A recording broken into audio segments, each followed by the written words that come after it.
Hey guys, welcome to my channel. We're gonna react to more horror stories animated. I think you guys are liking this, and yeah, let's get started. Camping. About 3 years ago, I was under a lot of stress from dealing with people. I just wanted to be completely alone, somewhere I wouldn't have to see or talk to anyone. So I decided to go camping in a place where no one else would be around. Bro, you should inform After your searching parents for a or while, I coach finally once found before you what go seemed like into the a perfect camping spot. place, right? All When the alone. day came, I drove out. That's like the and minimum arrived common deep sense in you the need to forest. have. As soon as I got there, I started setting up my tent. Not long after, I heard a rustling sound behind me.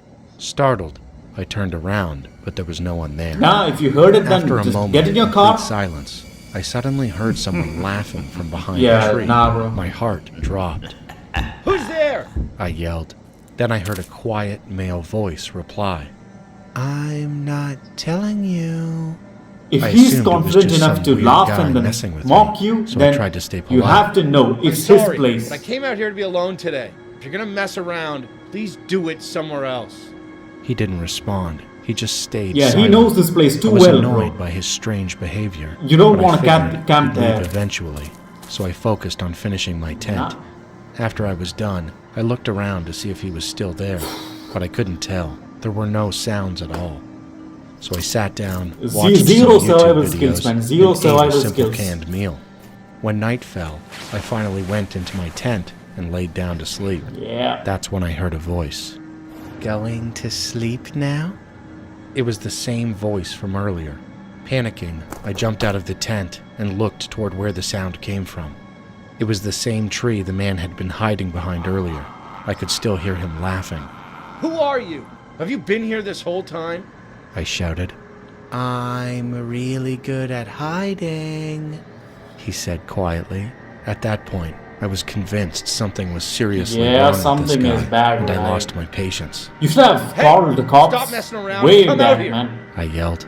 Suddenly, he sprinted to another What tree the and hid hell? behind it. Then, everything went silent again. Bro, look at I this. was angry. Did you see and I that? had no idea what to do. It's like I a didn't homeless want to get person or closer, something, man. and I had no idea what he might do. I was debating whether I should pack up and leave when he spoke Debating, again. bro. You should have. That tent Left. is going to be your coffin.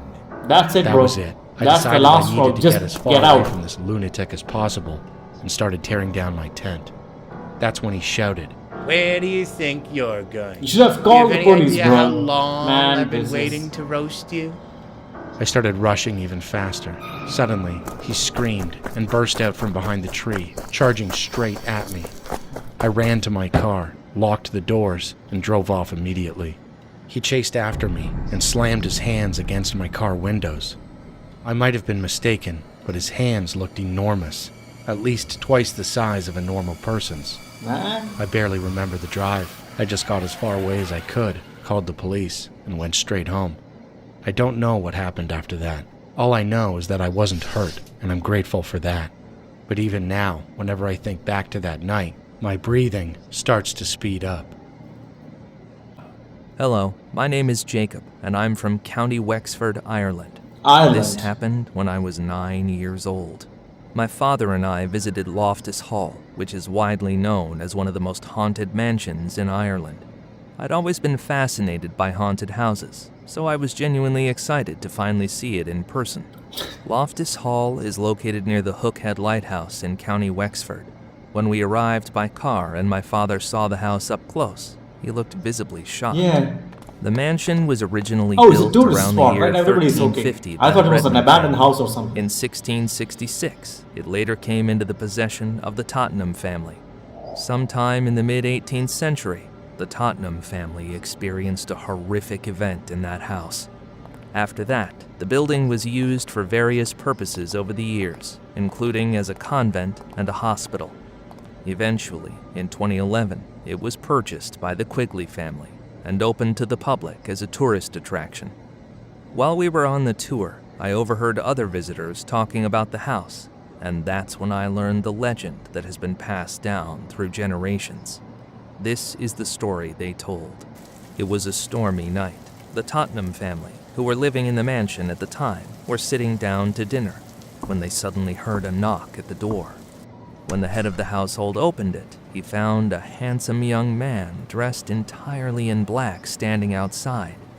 The family later referred Look to at his him ears. as It the seems Dark like he's an Stranger. elf or a They vampire were or a something. religious family, and they believed it would be unchristian to turn a stranger away, so they let him in and allowed him to stay.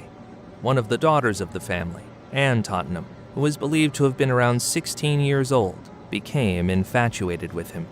One evening after dinner, the family and the Dark Stranger were playing cards together. At some point, one of the cards fell onto the floor. When Anne bent down to pick it up, she noticed something horrifying beneath the table.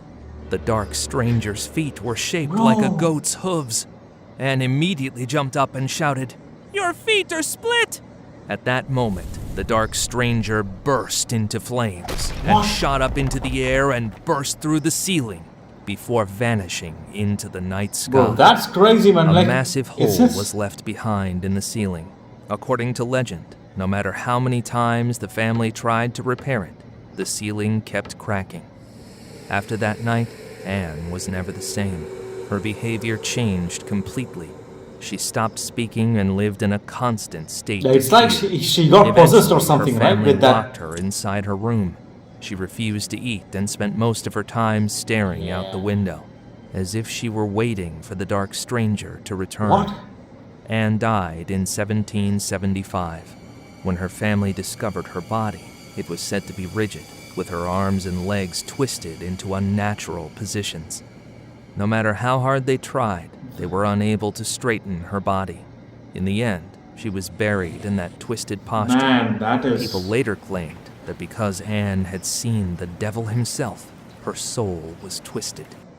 Over the years, those who entered her room reported hearing whispers and the sound of footsteps when no one else was there. That's a creepy story, At bro. one point during the tour, a visitor asked me to open the door to the room where Anne had been kept. Why did she ask The him to moment I open? opened it, I briefly saw the figure of a woman dressed in black standing right in front of me. I believe it was Anne's ghost. I also felt an intense, unnatural cold. But as more people entered the room, the cold suddenly disappeared. Years have passed since then. When I think back on that house, part of me still wants to visit it again someday.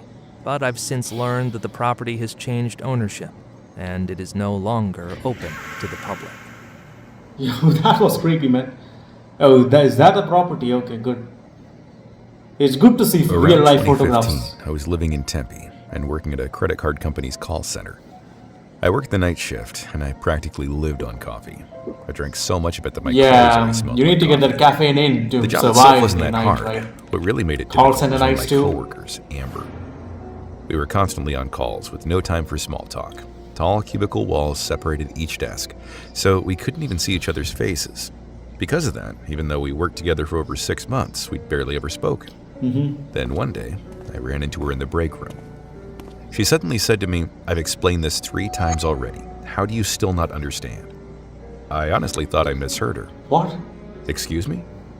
She looked at me and added, "That's what I wanted to say to the customer I was just on the phone with." Man. He was unbelievably frustrating. For a moment, I just stood there, confused. Yeah. Then I started to feel irritated. I asked her why she was saying that to me. She didn't respond. Bro, She yeah, simply she's walked crazy, back man. her Don't desk, talk to her. Sat down and started taking calls. Look at that again as dead if nothing expression. happened. I decided I'd confront her after work. When my shift ended and I walked to the parking Bro, lot, she's waiting I saw at her her standing car? there, waiting for me. I was surprised, but I kept a straight face and asked her why she had talked to me like that earlier. She smiled and said, "Oh, so it bothered you?" I didn't really have a choice. I had nowhere else Yeah, to man, vent she's my going anger. crazy with this call The center customer calls. wasn't in bro. front of me, and breaking the monitor would have cost too much.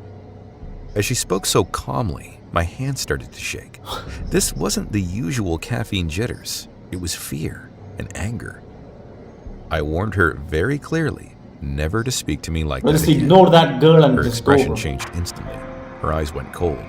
And then she said, I think I know what I should break next." The moment I saw her eyes, Yeah, I she's understood. crazy, man. Don't This was talk the to her. kind of Just person go out. you should never get close to.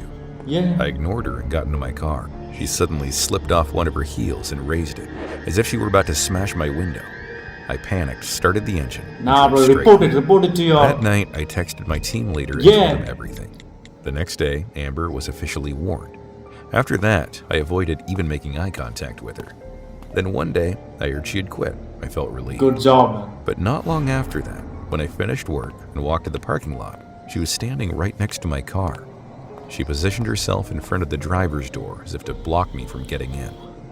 She said she wanted to apologize and asked if I'd get something to eat with her. Okay. Something felt very wrong. Nah, if it Against my feels better very wrong, judgment, don't go, I bro. agreed. Trust your gut feelings in We this went to matter. a nearby diner. As we ate, I realized she hadn't come to apologize at all. Her apology was brief and empty. The entire time she stared at me as if she might stab me with her fork at any moment. A forced smile stayed frozen on her face. When I finally got home, an overwhelming, unexplainable exhaustion Yeah, washed over me. bro, see, The she next has done day, something with the She food. was waiting for me in Right? the parking lot again. Once again, she asked me to grab a bite with her. I told myself Nah, this but would be this the is last getting time. too While we were eating, she suddenly frequent. said, "There's something I've always wondered." "What is it?" I asked. "How do people live like that?" she said. "What do you mean? How does everyone manage to keep living while holding back the urge to kill someone?" she whispered. "They're so good at suppressing it, but I'm not anymore."